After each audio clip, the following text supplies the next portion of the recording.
Bonjour à vous les amis et bienvenue. On n'attendait plus que vous pour commencer cette interview. Comment fait-on quand on part en tour du monde, quand on part en voyage ou tout simplement en vacances? En bref, quand on est nomade, comment fait-on pour trouver un équilibre, trouver un peu son bien-être, refaire circuler l'énergie en soi, autour de soi, quand on est tout le temps sur les routes? Alors cette question, je suis venue la poser à une spécialiste du Feng Shui pour aborder une notion encore jamais évoquée, le Feng Shui nomade. Est-ce que c'est possible, oui ou non? Bonjour Anne-Sophie. Bonjour. Je vous présente Anne-Sophie Nicolas. Est-ce que tu pourrais, pour les personnes qui nous ont rejoints, s'il te plaît, te présenter avec tes mots? D'accord. Donc, je suis quelqu'un de très sensible, donc forcément très sensible à mon environnement et à mes besoins intérieurs. Mhm. Et mon père étant géobiologue, je suis tombée dans ce milieu-là du rapport à l'environnement très très jeune. Et par la suite, dans mon propre cheminement, j'ai croisé sur mon chemin en 2000 le Feng Shui, chose qui m'a paru complètement évidente, qu'effectivement la manière dont on va décorer son intérieur, que ce soit une maison, un appartement ou un lieu de travail, va avoir un impact sur la manière dont on va se sentir et un impact sur notre épanouissement ou pas. Donc je me suis, on va dire, plongée avec passion dans ces études, livres et une formation de 4 ans en Belgique avec Alexandra Virag, D'accord. qui a écrit un best-seller en Europe, Mhm. Feng Shui Force d'harmonie. Et donc, en faisant cette expertise, je le faisais déjà pour moi-même, Mhm. pour déjà vraiment intégrer ces principes, approfondir par rapport à ce que j'avais lu dans les livres, et vraiment pouvoir l'utiliser pleinement pour mon Mhm. propre épanouissement et ma Ouais. conscience. Et au bout de 2 3 ans où je faisais cette formation, j'ai commencé à donner des conseils à quelqu'un, donc c'était une amie, et ça a changé vraiment quelque chose de très fort dans sa vie très rapidement. Donc le fait de voir ça, je me suis dit mais c'est extraordinaire, j'ai envie d'en faire un métier. Mhm. Donc effectivement par la suite je me suis dit cette formation je vais l'utiliser pour apporter du bien aux autres. Alors aujourd'hui, tu es du coup consultante Tout à fait, pour les particuliers? particulier, professionnel également. Je consulte un peu dans toute la France parce que D'accord. j'ai des pieds-à-terre dans le nord de la France et D'accord. j'habite dans le sud, mais je suis descendue jusqu'en Corse et montée jusqu'à Dunkerque. Et j'ai sillonné aussi d'est en ouest. Qu'est-ce que le Feng Shui exactement? Quel mot tu utiliserais pour décrire le Feng Shui? Alors vraiment littéralement, le Feng Shui, ça veut dire vent et eau. Si on le traduit vraiment dans ces mots, ça veut dire D'accord. vent et eau. Et eau. D'accord. Alors il y a deux notions à ça. Le fait que le vent va être en fait une énergie qui amène une circulation mais qui est invisible. Mhm. Et l'eau qui, elle, est une énergie en circulation, un mouvement en circulation, Mhm. qui, elle, est visible et concrète, palpable. Mhm.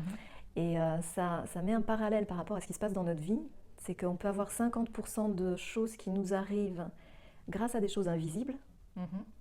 et 50% de choses qui nous arrivent grâce à des choses visibles et concrètes. D'accord. Donc c'est un petit peu cette notion-là qui est évoquée aussi dans ce Feng Shui.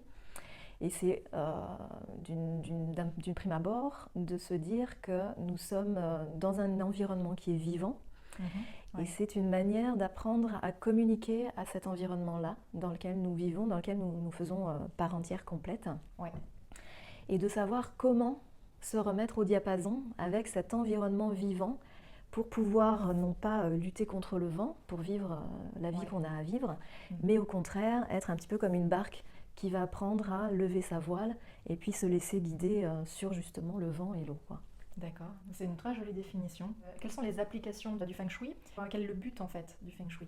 Alors le but du Feng Shui, c'est déjà de faire un diagnostic Mhm. par rapport à là où nous vivons pour pouvoir déceler si dans notre environnement, il y a des choses qui nous bloquent Mhm. dans notre vie, qui nous D'accord. empêchent d'avancer, qui nous mettent, qui nous prennent de l'énergie, Mhm. ou au contraire de voir les éléments qui vont être positifs et puis peut-être de les faire un petit peu plus fleurir, ou de les mettre à des endroits qui vont être encore plus percutants pour notre subconscient, D'accord. qui vont parler davantage à notre psyché et nous nourrir d'une manière positive pour que ça nous aide à avancer, que ça nous aide à nous épanouir dans la vie.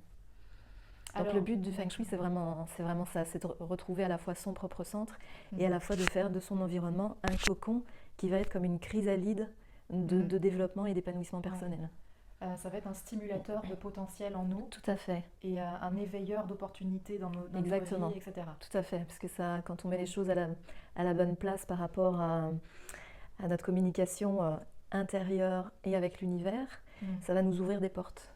Et ça ouvre des portes, des fois, C'est assez impressionnant de voir effectivement à quel point ça va ouvrir des portes facilement, alors que des fois pendant des années on peut perdre beaucoup de temps et d'énergie à vouloir réaliser certaines choses, alors que quand les choses sont bien en place chez soi, il y a des choses qui vont se faire quasiment toutes seules. D'accord. Alors, la question qu'on va se poser ensemble aujourd'hui et qui est vraiment quelque chose de nouveau qu'on va aborder avec Anne-Sophie, c'est est-ce que ce but et ces techniques du Feng Shui, on peut les appliquer dans sa vie de nomade? Quand on part en voyage, en vacances, qu'on se retrouve dans une guest house, dans un dortoir, dans une chambre d'hôtel et potentiellement qu'il y a un malaise, comment fait-on pour créer, recréer soi-même du bien-être? Alors, la première question que je vais te poser, on part en vacances, on part en tour du monde, on cumule les lits en fait.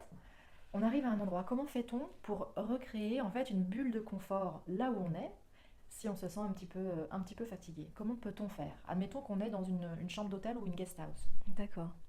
Alors la première chose qu'il faut comprendre, c'est que même quand on est en voyage, même si on est à 1000 lieues de notre maison, de notre appartement, de notre lieu de vie, Ouais, on est relié à ce lieu de vie.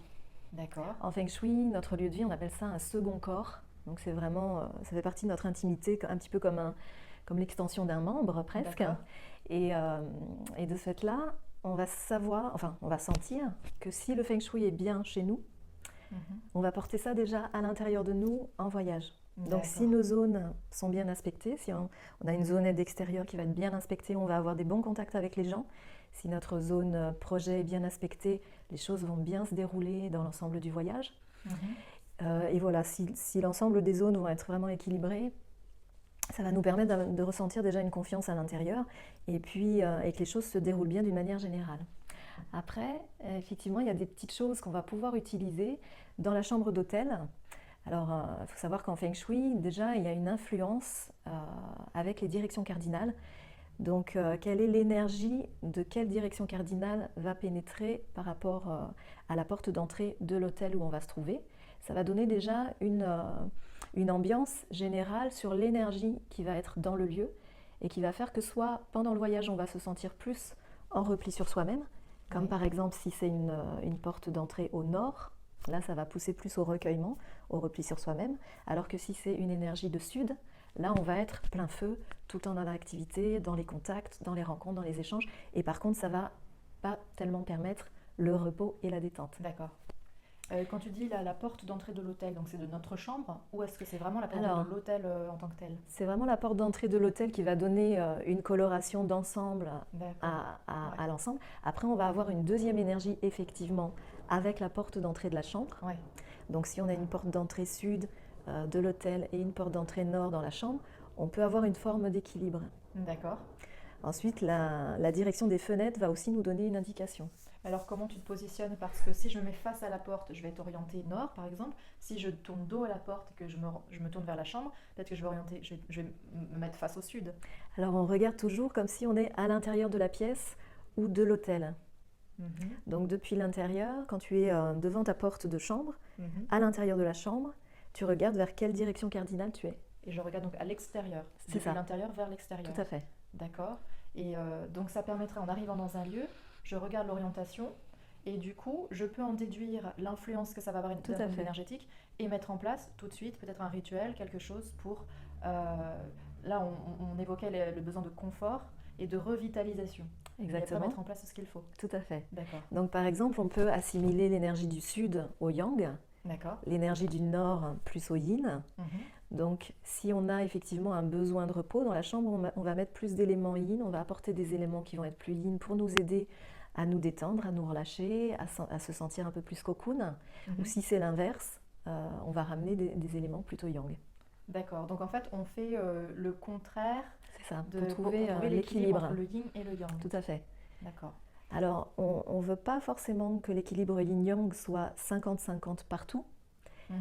C'est nous qui allons le sentir. C'est-à-dire que dans une maison, quand on fait une expertise, on va savoir que dans une chambre, on va avoir besoin de plus de yin parce que c'est une pièce qui appelle, enfin, qui a besoin qu'on se sente détendu, relâché Mhm. pour se ressourcer. Et dans un bureau, par exemple, on va mettre plus de yang. Admettons qu'on se situe dans une énergie vers le nord Ouais, et qu'on veut se revitaliser et trouver le confort là où on est. ok. Qu'est-ce qu'on applique vis-à-vis du nord? Ce que vous pouvez faire en tant que nomade, c'est d'avoir un tissu avec vous qui va être très yin. Déjà un tissu léger en coton par exemple, qui va être d'une couleur yin. Oui. Là, ça va être quelque chose qui va nous aider à trouver une forme de confort. Et donc on va positionner sur le lit pour dormir. D'accord. Alors, quelles sont les couleurs yin, justement? Alors les couleurs yin, je ne vais pas toutes les évoquer parce qu'il y en a vraiment pas mal. On a le bleu. D'accord. Tous les types de bleu, hein. Tous Là, les types de bleu. On parle de tous les camailleux de la couleur en question. C'est ça. D'accord. Tous les types de bleu sont yin. Après, on a des yin qui vont être plus tendres, plus doux, et des yin qui vont être plus toniques. Donc plus c'est tendre et plus c'est doux, plus ça va être Relaxant. yin et relaxant, tout à fait. D'accord. On a le vert, qui est une couleur yin. On a aussi le crème, c'est une couleur yin. Le rose tendre. Voilà, donc ça c'est des exemples. Donc par rapport au fait d'avoir une porte dirigée vers le nord, dans ce cas-là, on va par exemple essayer de repérer la zone réputation et on va placer un élément yang dans cette zone réputation. Donc quand on entre dans la pièce, ça va être la zone qui va être en face, donc sur le pan de mur de face, au milieu, au centre. Donc on délimite les zones par 3. Donc le pan de mur, on va le délimiter par 3 parties égales. Et la zone qui est centrale, on va y poser un élément yang. Donc ça peut être par exemple une petite bougie, rouge ou dorée ou argentée, ou alors un élément de décoration qu'on aime bien amener avec soi, quelque chose qui est pratique à mettre dans un sac à dos, qui va être yang, qui va être brillant, lumineux, ou alors une petite lumière, ou alors voilà. Et du coup, il n'y a plus la notion de tissu et de couleur. Alors le tissu, dans ce cas, on va choisir plutôt un tissu yang. Donc ça peut être un tissu jaune ou un tissu rouge. Le rouge, ça peut être un rouge qui va être dans les terres cuites si on n'aime pas trop le rouge flash. Ça peut aussi être un rouge bordeaux. Donc ça, cette couleur rouge, on va avoir l'élément yang. Et dans ce cas, le fait de mettre ce tissu autour de nous, alors on va éviter de le mettre sur le lit parce que le rouge n'est pas très très bon pour dormir, pour bien dormir, mais on va pouvoir le positionner dans la pièce et avoir cette couleur qui va nous donner du yang. Est-ce que tu as autre chose à proposer? Parce que bougies, on peut avoir des petits bougies chauffe-plat, effectivement. Ouais. Est-ce que de l'encens, ça peut aller? Alors l'encens, le fait de l'allumer, effectivement, il y a le côté feu qui est là, donc ça veut dire qu'on active l'élément feu, donc ça effectivement c'est positif. Ça va être moins fort que la bougie, que la flamme elle-même, mais il va y avoir quand même la connexion à l'élément feu. D'accord. Donc, on peut utiliser comme accessoire une bougie, de l'encens. Tout à fait. Ce qui est très léger à transporter, hein, des petits bâtons d'encens. On a toujours un briquet. Enfin, souvent, on a un briquet, c'est fort recommandé dans un sac à dos. Tout à fait. Donc ça, c'est possible. Et effectivement, avoir un paréo ou une écharpe. Et là, anticiper avant son départ, avoir 2 accessoires avec des couleurs yin et yang. Ça va choisir. Comme ça, on peut jouer avec ça. En fait, c'est bien d'avoir les deux, même dans son sac, parce que quand on va avoir besoin d'énergie, on va utiliser le tissu de couleur yang, et quand on va au contraire avoir besoin de se relaxer, de se détendre et d'être peut-être plus proche de notre intérieur, on va utiliser les couleurs yin.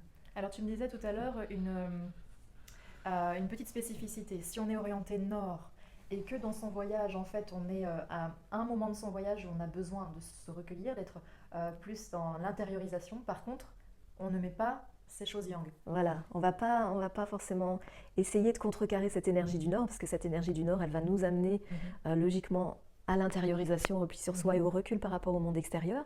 Donc c'est très propice à la méditation, à la lecture, à étudier des choses. D'accord, oui. Et vraiment faire un travail avec ce qu'on a dans nos profondeurs intérieures, avec notre âme. Et donc les personnes qui partent par exemple en voyage de méditation, s'ils ont une chambre dirigée vers le nord, ce sera bien pour eux. D'accord. Alors plus difficile la question, ce besoin de confort et de cocooning, si on se retrouve dans un dortoir, est-ce que c'est possible? Bien sûr, parce que le tissu, on va toujours pouvoir le mettre sur notre lit. D'accord. On va aussi pouvoir mettre une petite bougie à côté de soi. Et puis quelque chose qui est aussi très important dans le Feng Shui, c'est les odeurs. Et c'est toujours bien d'avoir 2 ou 3 petits flacons d'huile essentielle dans son sac, avec un petit diffuseur nomade justement.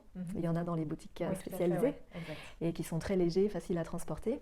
Donc par exemple, quand on arrive quelque part où l'odeur ne nous convient pas, c'est bien d'avoir un mélange d'huile essentielle purifiante qui va purifier l'atmosphère, qui va assainir, qui va aussi faire un petit nettoyage par rapport aux énergies des personnes qui sont passées là avant. Et puis voilà, assainir, alléger déjà une partie de l'ambiance. L'huile essentielle de lavande, par exemple, qui va nous aider à dormir. Très apaisante.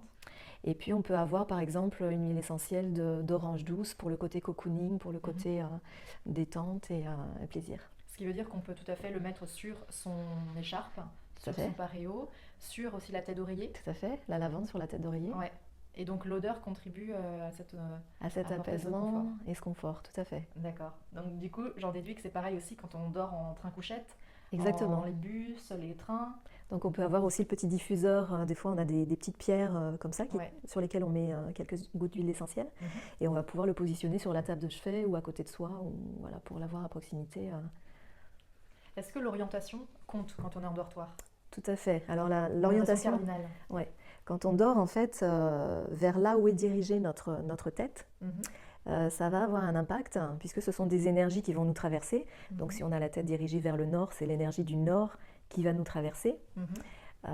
Et effectivement, on regarde vers là où est positionnée notre tête de lit Oui. pour voir comment va se passer notre sommeil. Alors on est d'accord qu'il n'y a pas de mauvaise orientation.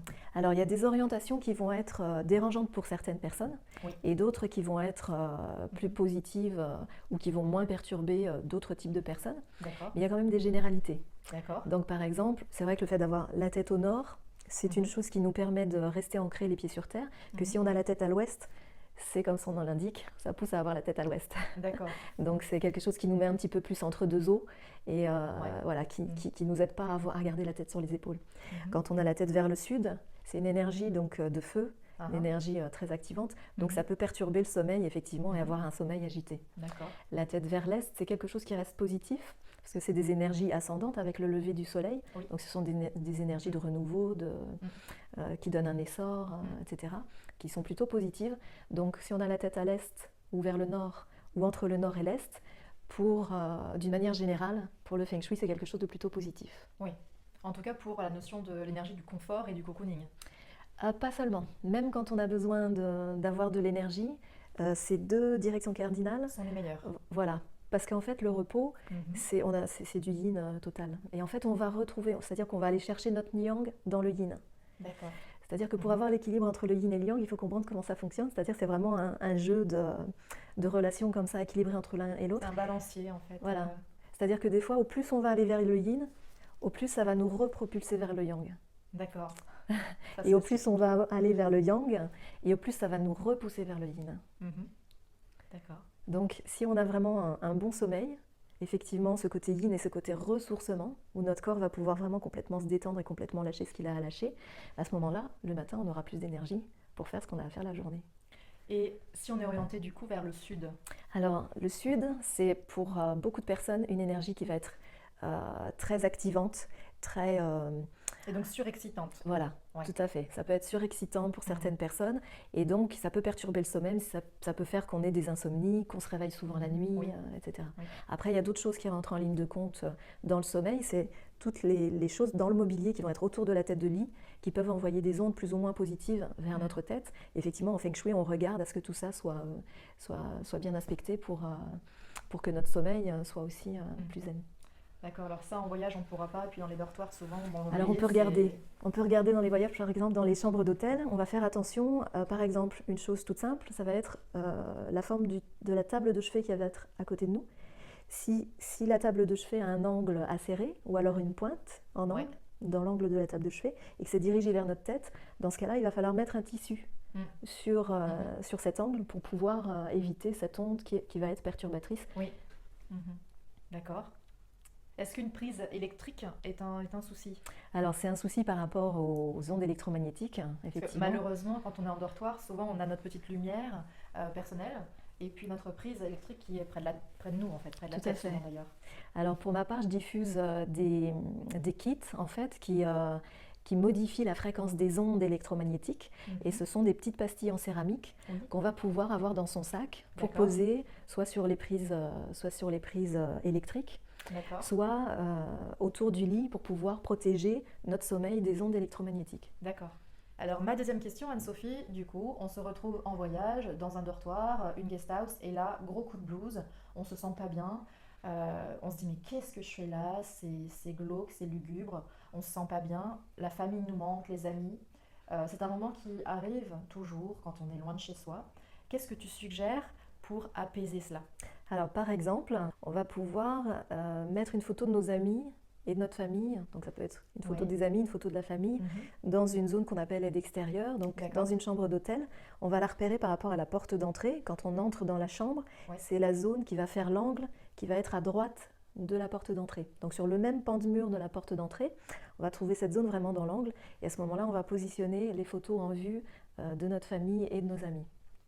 Mais Donc selon pour comment garder est ce orienté lien. le lit, la photo, on va pas forcément la voir. Tout à fait. Mais par contre, ça va garder un lien Énergétiquement, il va se passer énergétique. quelque chose. Tout à fait. Un lien énergétique entre notre subconscient et la présence de nos amis et de notre famille dans notre vie, quoi. Ouais. Alors, ce qui peut être intéressant, du coup, c'est de préparer en amont une petite photo nomade, une petite photo qu'on a dans la poche ou quelque part, et voire même de l'avoir, enfin, d'avoir un petit bout de pâte à fixe, peut-être sur soi, pour pouvoir la fixer. Tout à fait. Voilà. Ou même si on la met par terre, ça va pas? Non, alors Pas par terre, non. hein. Non, non. Faut que ce soit suspendu, collé. Alors dans le Feng Shui, il y a 3 zones par rapport à la verticalité. D'accord. Par terre, c'est la zone terre, et puis c'est là où le chi circule, où on passe avec les chaussures, etc. Donc Le on chi, c'est évite, l'énergie. c'est ça. Donc on évite de mettre des choses précieuses Oui, d'accord. qui sont importantes pour nous dans cette zone terre. En Ouais. tout cas, la photo des amis et de la famille, ça va être plutôt dans la zone humaine, donc c'est-à-dire À hauteur d'homme, en fait. c'est-à-dire À notre hauteur. quand on est debout, c'est entre le bassin et la tête. Oui, à ce niveau-là. Voilà, D'accord, quand on est debout. d'accord. Ok. Alors, autre question, on est en situation où on a enchaîné des heures de transit, de bus, de train, où on a enchaîné plusieurs jours d'excursions très intenses, peut-être de trek, je ne sais pas. Et là, du coup, on doit réenchaîner avec un trajet ou autre chose, et on est vraiment fatigué. Là, on a besoin de vitalité. Qu'est-ce que tu suggères dans cette situation-là? Donc cette situation-là, il y a une solution qui est d'une manière générale, toute simple, c'est de porter un vêtement rouge ou de porter un foulard rouge ou une écharpe rouge. Le vêtement, ça a quand même un petit peu plus d'impact parce que le rouge, c'est une couleur qui va nous donner effectivement cette vitalité, qui va nous permettre de rester ancrés et de continuer à être en marche, quoi. Donc, tu disais, c'est de préférence un vêtement, mais ça peut être aussi un accessoire. Alors ça peut être aussi un accessoire, mais c'est vrai que le vêtement va avoir plus d'impact parce que D'accord. là c'est vraiment, il fait corps avec nous le vêtement. Donc et les vêtements rentrent aussi en ligne, rentrent aussi en compte dans le Feng Shui. D'accord. Et donc il aura plus d'impact le vêtement que le petit accessoire. Maintenant, si on n'aime pas trop le rouge, effectivement, si on n'aime pas porter du rouge, on peut avoir juste un petit accessoire ou une pierre semi-précieuse, une petite Oui. pierre semi-précieuse rouge. Donc, ce qu'on peut faire, en fait, c'est d'aller voir un lithothérapeute, donc une boutique où ils vendent des pierres, Tout à et fait. aller leur demander éventuellement un bracelet dans une pierre qui soit qui ait une énergie Énergisante. rouge, Voilà, énergisante. Et énergisante. de préférence une pierre rouge. Tout à fait. Ça peut fonctionner. Ça Enfin, je veux dire ça, en fait, le bracelet peut fonctionner. Tout à fait. Le bracelet D'accord. peut fonctionner, même les toutes petites pierres comme ça, le fait d'en En avoir dans collier, la peut-être, poche, ouais, ouais, dans la poche. ou en collier, ou dans la D'accord. poche, et on va pouvoir le tenir dans la main de temps en temps D'accord. pour bien prendre contact avec l'énergie de la pierre. Alors, quand tu parles de couleur rouge, par exemple, là, tu as un vrai beau rouge, Oui, tel que je pense on l'entend quand on pense rouge. Est-ce que ça peut être tous les camailleux de rouge, par exemple, Tout plutôt à fait. aller vers le grenat, le rubis, le carmin, tous les types de rouge? alors c'est-à-dire que plus il va être flash, plus il va donner une énergie punch. D'accord. Donc si on est déjà quelqu'un qui est très nerveux, très super actif, etc., on va préférer des rouges qui seront plus doux. Oui. Si Des on rouges est pastels? Des rouges pastels? voilà, des rouges terre, des terres cuites, Oui, du exact. bordeaux, des Oui. teintes de rouge un peu plus sombres. D'accord. Et si au contraire on est quelqu'un de déjà timide, renfermé, qui a besoin d'énergie, dans ce cas on va mettre un rouge un petit peu plus D'accord. comme le mien. Alors si on a effectivement besoin plutôt le soir de se calmer par rapport à ce qu'on a vécu dans la journée, là on va par exemple porter un pull de couleur yin, doux, dans des matières douces, qui va nous réconforter, nous permettre de nous apaiser, de nous calmer et d'aller vers le repos. Donc ça peut être par exemple un cache-cœur dans une matière très légère et très chaude, et dans une couleur yin qu'on Tout va à fait. rappeler. Donc soit bleu, le noir, le crème, du vert, du parme, voilà, il y en a d'autres. Alors comment fait-on, Anne-Sophie, ça arrive très très souvent en voyage quand on se retrouve dans un aéroport, dans une gare routière, qu'on se retrouve à la gare en train d'acheter son billet, qu'il y a une longue file d'attente, en quelque sorte qu'on se trouve nous dans une position d'attente, dans une zone extrêmement inconfortable, avec beaucoup de monde. Est-ce que là on peut rééquilibrer son énergie? Alors effectivement, déjà le fait d'être dans des vêtements qui vont être positifs par rapport à notre feng shui, déjà ça va nous mettre dans une forme de confort avec nous-mêmes. D'accord. Ensuite, le fait d'attendre, c'est une activité passive. Ouais. Donc ça veut dire que ça nous met dans un comportement yin Mhm. qui fait qu'on va être beaucoup plus réceptif aux énergies de notre entourage, Ouais. donc de tout ce qu'il y a autour. Si on est en plein courant de chi, si on est balayé, s'il y a un mouvement pas possible autour de nous, Ouais. on va être beaucoup plus réceptif à ça si on est dans ce comportement yin.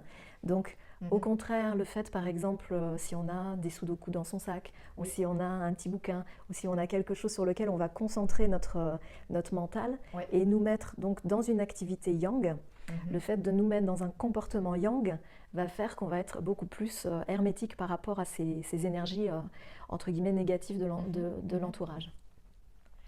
Je pense notamment il y a des personnes qui, quand elles sont dans ces situations yin que tu dis donc, donc passives, dans ces situations d'attente, elles se mettent à écouter la musique, à fermer les yeux, à se reposer.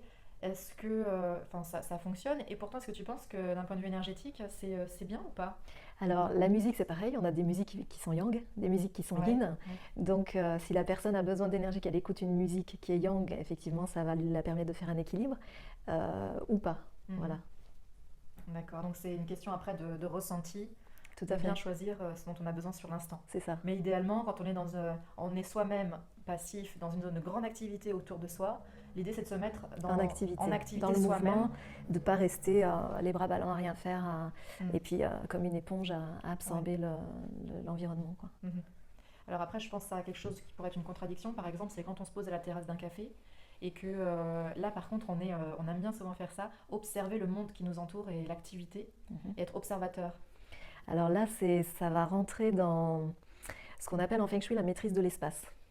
D'accord. Donc ça veut dire que quand on s'assoit à une chaise, on fait attention au mobilier qu'il y a autour de nous pour faire qu'on soit dans cette maîtrise de l'espace. D'accord. Et là, c'est aussi un univers à expliquer. Donc, ce sont des choses que j'explique aussi dans mes cours ou dans mes expertises Ouais. pour savoir comment se positionner à une chaise de café pour ne pas être perturbé par effectivement les Mhm. mouvements extérieurs, quoi. Est-ce qu'il est possible, en transit, en voyage, d'utiliser les accessoires de l'environnement, de la nature, ce qu'il y a sur le sol, peut-être une brindille, une fleur, un pétale, je ne sais pas, et l'utiliser au service de notre équilibre et de notre bien-être?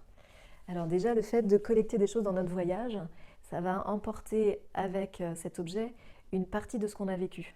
Donc Ouais. si c'est un bon voyage, même si on ramasse la plus simple pierre qui est Oui. sur le chemin, Ça m'est déjà arrivé, ça. voilà, et ben on va la prendre avec nous et puis on va la voir avec nous à la fois dans la chambre d'hôtel et à la fois quand on va rentrer chez Mhm. soi. Mhm. Ça va emporter une partie de l'énergie de ce qu'on a vécu. Et quand on va D'accord. voir cette pierre, même si elle n'est pas belle, même si elle est simple, la plus simple du monde, elle va toujours nous rappeler ces éléments positifs, ces choses positives qu'on a vécues dans ce voyage. Et donc ça va nous connecter avec cette notion de voyage, d'évasion, de plaisir, de faire ce qu'on a envie de faire, etc.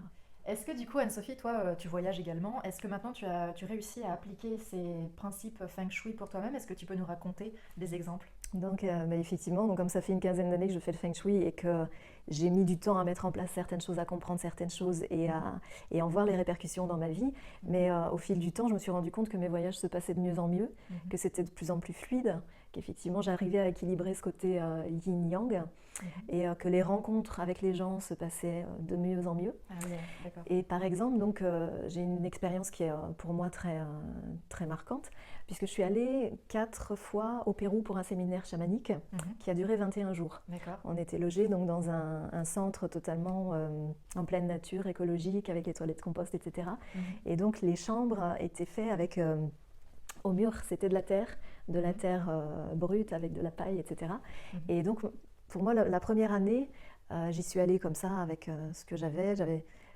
Et puis je me suis rendu compte qu'au bout d'un certain nombre de jours, cet aspect, ce petit manque d'esthétique, ça m'avait un petit peu atteint sur le moral. Donc l'année suivante, je me suis dit, je vais revenir avec mes petits éléments Feng Shui, donc les plaids, effectivement, ce qui m'a permis, comme on était en chambre avec des lits à étage, donc de mettre autour de mon lit 2 tissus qui me faisaient du bien. Et rien que ça m'a ramené...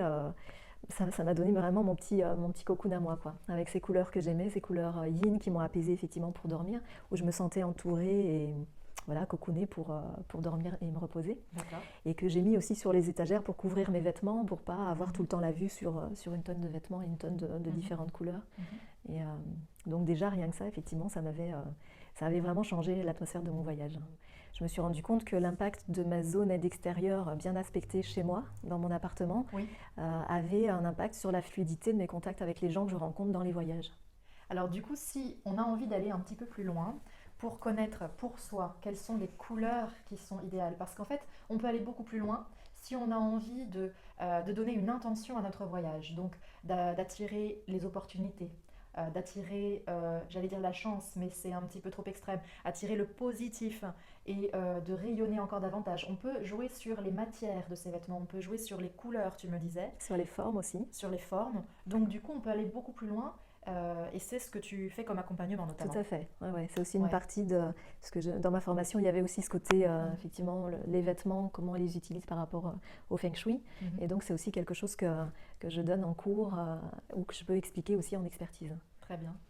Bien, merci beaucoup. J'espère que cette entrevue et ces conseils pratiques offerts par Anne-Sophie Nicolas vous aura apporté beaucoup de valeur. En tous les cas, merci beaucoup. Merci beaucoup à toi, pour avoir accepté de nous partager toutes tes connaissances. Et merci alors à vous toutes, il y en a encore beaucoup plus. Oui, tout à fait, j'en doute pas. Merci infiniment.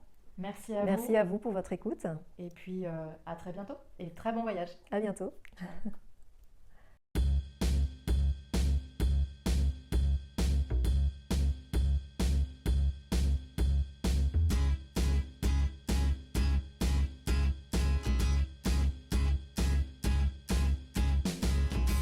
It's a great day.